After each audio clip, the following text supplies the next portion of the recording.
क्या हो जब मरने के बाद हमें 7 तरह के अलग-अलग ट्रायल यानी कि साफ लफ्ज़ों में कहूँ तो 7 तरह के एग्ज़ाम देना पड़े और पास होने पर हमें रीबर्थ मिले, बट एक भी एग्ज़ाम में फेल होने पर हमें पनिशमेंट दिया जाएगा और हमें रीबर्थ का हक छीन लिया जाए। तो इस बात को हमें इस कहानी में देखेंगे। मूवी के स्टार्टिंग में हम एक फायर फाइटर को देखते हैं जो एक बच्चे को बचाते हुए बिल्डिंग से छलांग लगा लेता।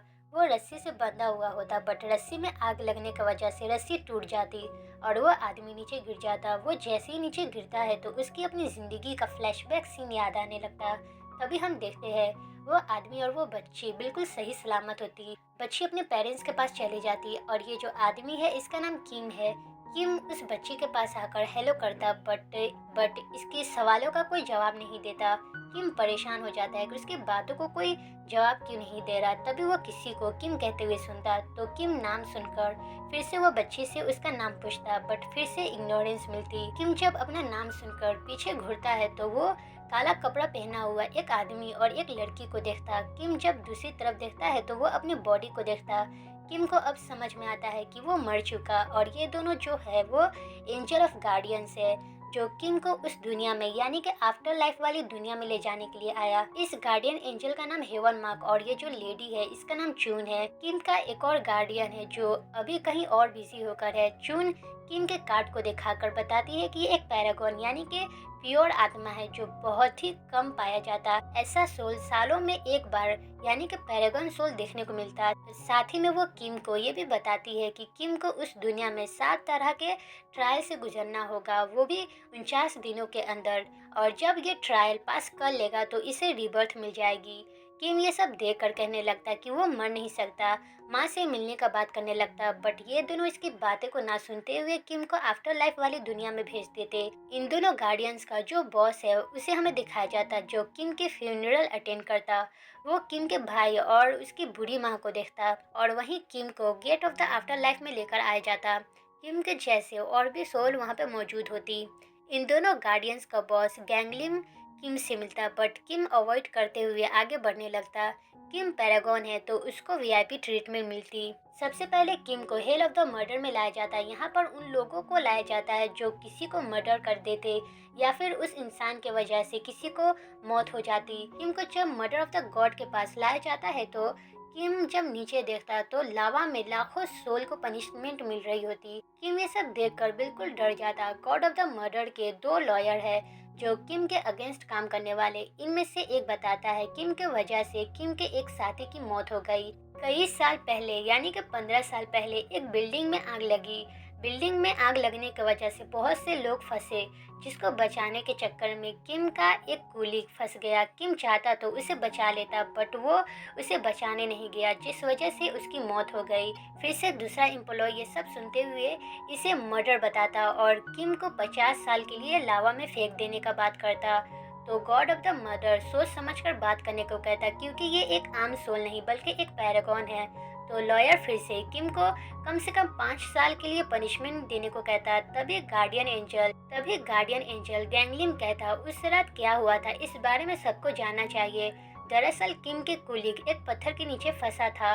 किम बहुत कोशिश किया उसे निकालने के लिए, बट वो नहीं निकाल पाया। तभी दूसरी तरफ से किसी की आवाज आने लगी तो उसके कुलीग किम को जाने को कहा क्योंकि किम इस पत्थर को नहीं हटा सकता। तो टाइम वेस्ट ना करते हुए जिसको बचाना चाहिए उसे जाकर बचाने को कहता। तो किम वापस आने का बात करते हुए जरूरत का सामान देकर जख्मी लोगों को वहां से बाहर निकालने लगता। इस रात किम कम से कम 8 लोगों को जान बचाई और जब वो अपने कुली को बचाने जा रहा था तभी उसके ऊपर बिल्डिंग गिर जाती, जिस वजह से उसकी मौत हो गई। तो ये सुनकर किम के ऊपर लगाया हुआ इल्जाम हट जाता और उसे यहाँ से छोड़ दिया जाता। तो ये सभी बोट पर बैठते हुए हेल ऑफ द इंडोलेंस के लिए निकलते। इस जगह पर उन लोगों को सजा दी जाती जो अपनी जिंदगी में काफी आलसी दिखाए या फिर उस इंसान ने किस तरह की जिंदगी गुजारी इसे देखकर सजा दी जाती। तो यहाँ पर किम इन तीनों से पूछता है तुम मुझे हेल्प क्यों करना चाहते। तो हेवन कहता किम योमड़ा का कहना है अगर ये तीनों 49 सोल को रिबर्थ करा दे तो इन तीनों को भी दोबारा अर्थ पर जाने का मौका मिलेगा यानी कि रिबर्थ मिल जाएगी। हर एक सोल को 49 दिनों के अंदर 7 ट्रायल्स का पास कराना होता और ये उस वक्त मुमकिन है जब किम की तरह एक पैरागॉन मिले। किम 48 यानी कि 48 नंबर पर है, और यानी कि इन तीनों को बस किम को मिलाकर 2 सोल को और रिबर्थ मिल जाएगी। तब इन तीनों को भी रिबर्थ मिल जाएगी। ये सभी ये बात करते हुए गॉड ऑफ इंडोलेंस के पास किम को लेकर आता। गॉड ऑफ इंडोलेंस के सामने किम की सारी जिंदगी भर का हर एक काम को दिखाया जाता। कैसे किम अपनी जिंदगी को रिस्क में डालकर दूसरों को हेल्प किया, दूसरों की जान बचाए। ये सब देखकर गॉड ऑफ इंडोलेंस काफ़ी खुश हो जाती। वो किम से पूछने लगती, तुम ये सब काम आखिर किस लिए करते? तो किम पैसा बताता कि वो बस पैसे के लिए ये सब करता। तो ये सुनकर गॉड ऑफ इंडोलेंस नाराज हो जाती, क्योंकि उसे लगता जिसके लिए पैसा भगवान है वो किसी को क्या समझेगा। तो ये गलत है। गलत बताकर किम को सजा देने का बात मिलती। किम जिसके ऊपर खड़ा होता वो अब पीछे की तरफ मूव करने लगती। किम जब नीचे देखता है तो वो लकड़ी का बना हुआ एक मशीन को देखता, जिसे देखकर किम घबरा जाता, क्योंकि वो मशीन हजारों करोड़ों सोल को कुचल रही होती। तो ये देखकर किम बहुत ज्यादा डर जाता। तो जब किम नीचे गिरने वाला होता है तो तभी गार्डियंस एंजल पानी में कूद कर किम को पकड़ते और किम के बारे में कहने लगता कि अगर किम पैसे के लिए सब कुछ किया तो इसमें क्या गलत है। किम ये सब अपनी बीमार माँ और अपने छोटे भाई के लिए किया। किम कभी भी रेस्ट नहीं किया। काम के बाद भी वो हर तरह का जॉब किया, छोटे हो या बड़ा, वो दोनों तरह के काम किए, सिर्फ अपने लिए नहीं बल्कि अपने फैमिली के लिए। जब ये सब बातें गॉड ऑफ इंडोलेंस सुनती है तो वो किम को माफ कर देती, क्योंकि किम दूसरों के लिए पैसा कमाना चाहता था, तो ये गलत नहीं। किम इस तरह से ये ट्रायल भी पास कर लेता। और अब ये सभी नेक्स्ट ट्रायल की तरफ बढ़ते, जो कि हेल ऑफ डिसीट है। यहाँ पर उन लोगों को पनिशमेंट दिया जाता जो अपनी जिंदगी में बहुत सारे झूठ बोले होते। जब ये सभी रास्ते में होते हैं तो इन सभी पर हेल ऑफ मॉन्स्टर हमला कर देते। ये तीनों गार्डियंस किम को बचाने लगते। ये तीनों गार्डियंस बहुत हैरान हो जाते कि ऐसा पहले कभी नहीं हुआ, तो फिर अचानक से सब हमला क्यों कर रहे। तभी गार्डियन एंजल गैंगलिम कहता, जरूर इंसानी दुनिया में किम के फैमिली या भाई भाई या माँ में से कोई एक का बुरी तरह से मर्डर हो गया, जो अब अपना बदला लेना चाहता, जिस वजह से हमारे रास्ते में प्रॉब्लम आने लग गई। ये सभी जैसे तैसे करके इन मॉन्स्टर से पीछा छुड़ाते। गार्डियन एंजल गैंगलिम इस बात को पता लगाने के लिए अर्थ पर चले जाता। ये दोनों किम को लेकर नेक्स्ट ट्रायल में लेकर आता, जहाँ पर किम के ऊपर इल्जाम लगाया जाता। जिस कुलीग की मौत हुई थी, किम उसकी बेटी के बाप बनकर काफी साल लेटर लिखा, उस बच्ची को झूठा दिलासा दिया, और जब उस बच्ची को सच पता चला तो उसको काफी दुख पहुंची।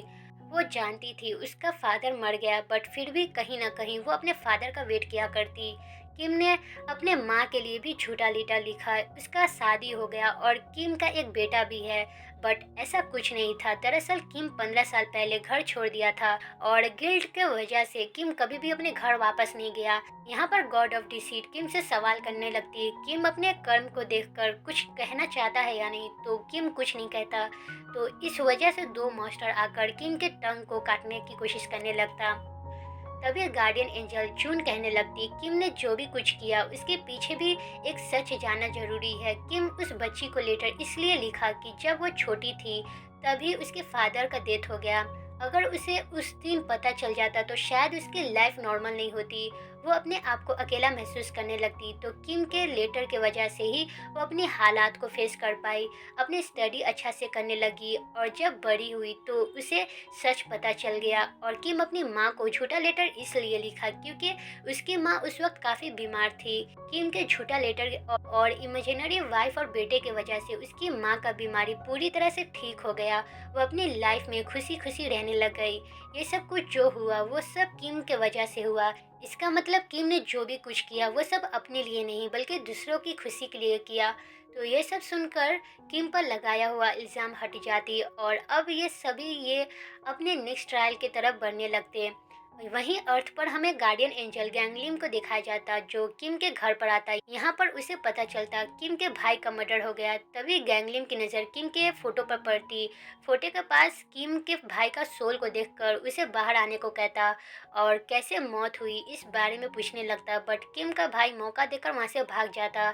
गैंगलिम सोल को पीछा करने लगता। बहुत कोशिश करने के बाद भी गैंगलिम सोल को पकड़ नहीं पाता। तो गैंगलिम किम के भाई का मौत किस तरह से हुई उससे बारे में पता लगाने के लिए पास्ट में चले जाता, और वो किम के भाई को देखता है जो अपने फ्रेंड के साथ ऑन ड्यूटी पर होता।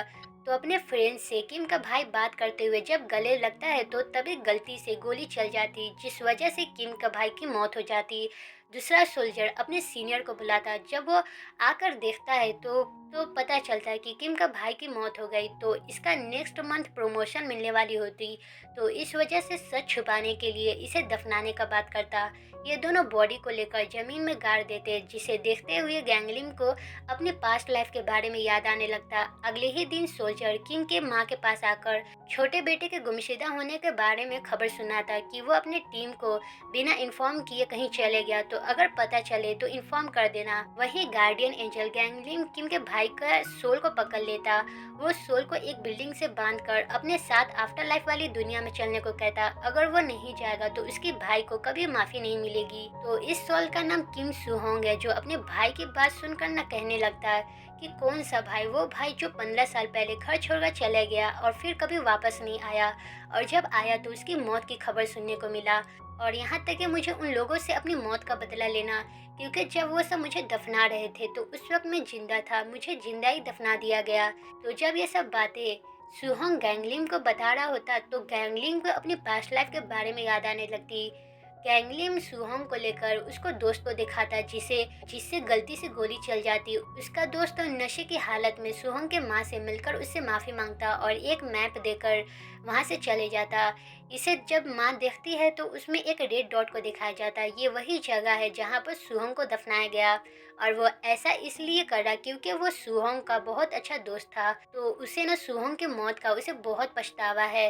तो इस वजह से वो एक जगह पर आकर सुसाइड करने लगता। सुहोंग इसे देखकर गैंगलिन को बचाने को कहता, बट गैंगलिन कुछ नहीं करता क्योंकि इंसानी दुनिया में वो कुछ नहीं कर सकता है, क्योंकि इसके रूल के खिलाफ है। तो ये सुनकर सुहोंग कहता, अगर तुम इसे बचा लोगे तो मैं तुम्हारा हर एक बात मानूंगा।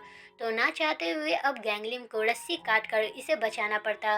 दूसरी तरफ हम किम को देखते, जो अब 3 ट्रायल पास कर लेता और अब इसे हेल ऑफ बिट्रेयल और हेल ऑफ इनजस्टिस के पास लाया जाता। बट ये ट्रायल किम पर नहीं होती, क्योंकि किम अपनी जिंदगी में कभी भी किसी को धोखा नहीं दिया और ना ही वो किसी के साथ बुरा किया।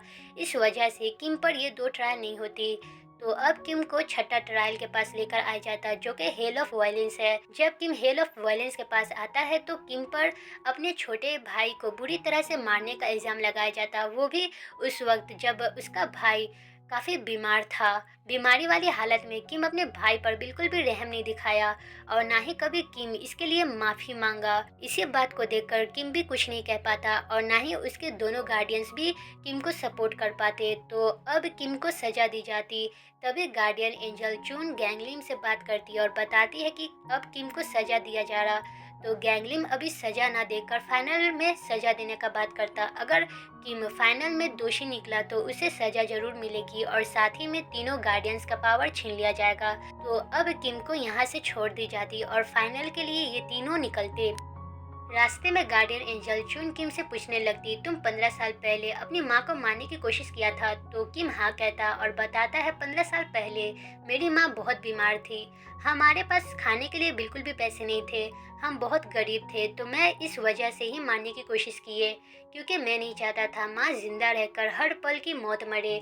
जब माँ को मारने की सोचा तो तब मेरा भाई मुझे देख लिया और मुझे मना करने लगा, तो मैंने गुस्से में उसे बहुत मारा। थोड़ी देर बाद जब थोड़ा शांत होकर इस बारे में सोचा तो मुझे काफ़ी बुरा लगा। तो मैंने घर छोड़ने का डिसाइड किया और कभी भी वापस ना आकर सिर्फ अपने फैमिली के लिए जीने का सोचा।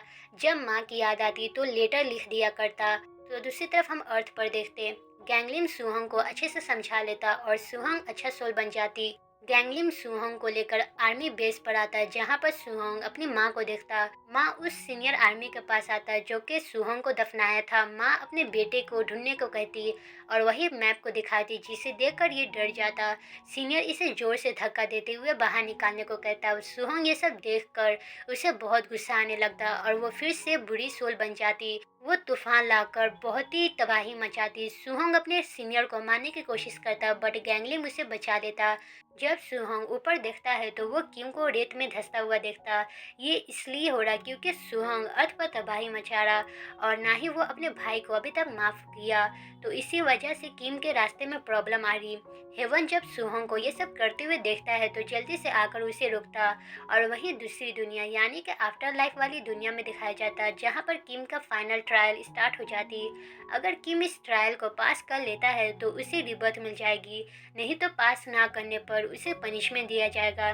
किंग ऑफ यमरा किम को कहता है जब किम अपने माँ को मारने की कोशिश किया था तब उसकी माँ जाग कर थी। किम को लगा था कि वो सोकर है, बट ऐसा कुछ नहीं था, माँ जाग कर थी और वो अपने बच्चे की अच्छी जिंदगी के लिए मरने के लिए तैयार थी कि कम से कम मरने के बाद उसके बच्चे अच्छी जिंदगी जी पाए, उसे प्रॉब्लम ना हो और वो अच्छा जिंदगी जिए। जब किम ये सब बातें सुनता है तो उसे काफी बुरा लगता। वो किंग ऑफ यमरा से रिक्वेस्ट करने लगता है कि उसे सजा दी जाए। तो जब किम को सजा सुनाई जाती है तो तभी किम की माँ का रेत का स्टैचू बनने लगता। हमें माँ का ड्रीम दिखाया जाता जहाँ पर सुहंग अपने माँ से ड्रीम में मिलता, माँ से बात करता। सुहंग 15 साल पहले जब किम माँ को मारने की कोशिश किया था उस बारे में बात करता तो माँ बताती कि वो कब का अपने बेटे को माफ कर दी, वो अपने दोनों बेटे से बहुत प्यार करती। जब किंग ऑफ यमरा किम को माफ करते हुए सुनता है तो वो भी किम को माफ कर देता और उसे सजा नहीं सुनाई जाती, क्योंकि जो लोग इंसानी दुनिया में किसी को माफ कर देते हैं तो उस इंसान को आफ्टर लाइफ वाली दुनिया में सजा सुनाने का किसी को हक नहीं है। जिस वजह से किम को माफी दिया जाता और किम को रिबर्थ मिल जाती। किम गार्डियन एंजल चून को शुक्रिया अदा करते हुए रिबर्थ ले लेता। वहीं अर्थ पर सुहंग को दिखाया जाता है। गैंगलिन सुहंग को कार्ड दिखाता है जो कि एक पैरागॉन कार्ड है, यानी कि अब सुहंग भी एक पैरागॉन है। तो इन दोनों को भी अब 49 सोल को ट्रायल पास करवाना होगा और रिबर्थ देना होगा, जिसे रिबर्थ करवाते हुए इन तीनों गार्डियंस को भी रिबर्थ मिल जाएगी। मूवी के एंडिंग में ये तीनों गार्डियंस सुहंग को लेकर सीधे किंग ऑफ यमरा के पास आता, जहाँ पर इन तीनों को रोकने के लिए वहाँ के गार्ड खड़ा होते हैं, क्योंकि बिना परमिशन के ये तीनों किंग ऑफ यमरा के पास आ रहे। और बस यहीं पर मूवी का एंड होता।